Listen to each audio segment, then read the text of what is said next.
Assalamualaikum warahmatullahi wabarakatuh. Welcome back to my channel. Alhamdulillah, senang bisa kembali sharing bersama teman-teman. Video ini dibuat untuk memenuhi salah satu tugas mata kuliah psikodiagnostik dengan dosen pengampu yaitu Pak Muhammad Aska Maulana. Jangan lupa like, komen, dan subscribe sebanyak-banyaknya. Pada kesempatan kali ini, saya akan membahas mengenai impuls versus kontrol yang merupakan bagian-bagian dari laporan psikodiagnostik. Impuls kontrol berguna untuk mengklarifikasi sumber kecemasan dalam kepribadian klien, melibatkan pertimbangan dari konflik yang mendasari klien. Untuk menerangi konflik mendasar dalam kepribadian, perlu untuk memeriksa impuls yang terlihat dari ekspresi yang berupaya menuju kontrol yang menentang untuk mengelola impuls tersebut, yang akan dibahas dalam 6 subtema berikut ini. Yang pertama, interaksi antara impuls dan kontrol. Interaksi antara impuls dan kontrol ini umumnya fleksibel dan halus, sehingga sebuah keadaan keseimbangan lebih atau kurang dipertahankan meskipun terjadi pergeseran, baik terhadap impuls ataupun kontrol. Ketika keseimbangan fleksibel antara impuls dan kontrol tidak dapat dipertahankan, maka akan terlihat pola-pola kaku dari fungsi kepribadian yang tidak sesuai dengan keadaan ataupun kenyataan yang akan terlihat. Yang kedua, dimensi dalam analisis impuls dan kontrol. Analisis impuls versus kontrol dapat dilanjutkan pada beberapa tingkatan atau satu tingkat yang berfokus pada satu tingkat yang saling mempengaruhi antara kedua kekuatan, seperti keseimbangan, labilitas, variabilitas, fleksibilitas. Tingkat lain dalam analisis impuls versus kontrol melibatkan penggambaran kerabat yang mempertahankan dominasi satu aspek yang satu sama lain saling mempengaruhi. Subtema yang ketiga yaitu sifat impuls. Impuls adalah kebutuhan dasar mendesak kepribadian yang terlihat dari ekspresi atau juga dikenal sebagai energi emosi atau fenomena gairah dari sistem kebutuhan. Impuls dalam bentuk energi emosi yaitu berupa kemarahan, agresi, permusuhan, dan seksualitas. Dalam teori psikoanalisis, impuls dianggap sebagai ekspresi turunan. Ketika indikator impuls tinggi, maka orientasi tindakan seseorang juga akan tinggi. Ini memungkinkan seorang psikolog bisa menilai tindakan yang ditampilkan dari seorang klien.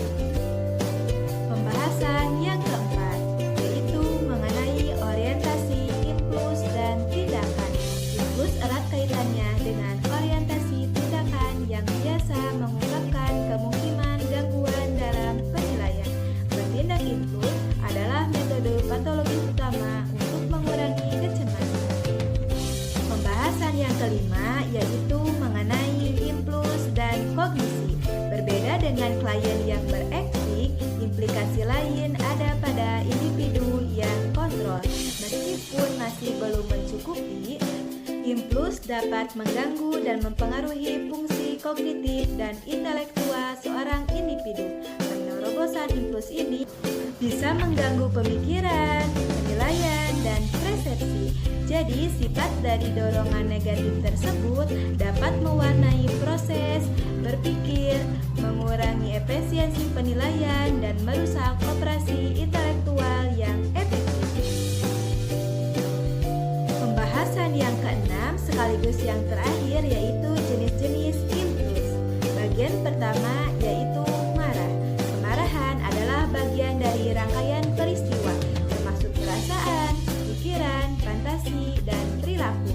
Seorang psikolog ketika sedang menganalisis dorongan amarah, penting untuk menunjukkan emosi kemarahan sebagai dorongan untuk berekspresi. Penting juga bagi seorang psikolog untuk menggambarkan apakah kemarahan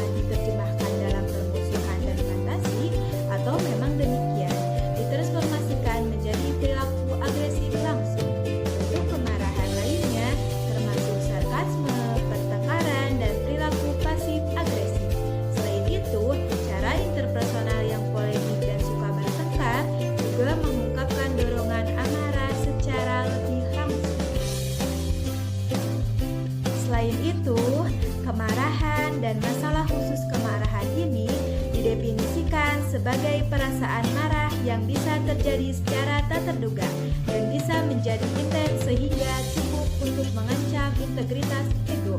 Ancaman terhadap ego dapat membangkitkan ketegangan ekstrim dalam kepribadian dan memberi tekanan kuat pada pengujian realitas, menyebabkan gangguan dalam penilaian dan perencanaan. Temuan semacam itu harus dimasukkan dalam laporan, sehingga sumber rujukan dapat menangani sumber potensi ini ketika emosi hadir dan kontrol tidak cukup.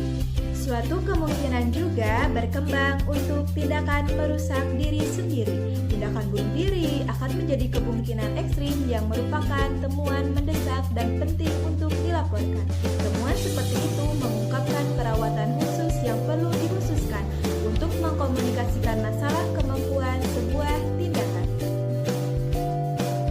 Suatu kemungkinan juga berkembang untuk tindakan merusak diri sendiri. Tindakan bunuh diri akan menjadi kemungkinan ekstrim yang merupakan temuan mendesak dan penting untuk dilaporkan.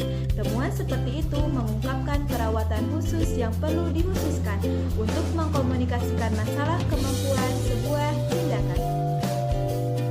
Bagian yang kedua dari jenis-jenis impuls yaitu seks. Seksualitas didefinisikan sebagai impuls libido dan keinginan untuk kepuasan. Penting untuk mencatat fantasi kesenangan, kekuatan, dan fantasi seksual.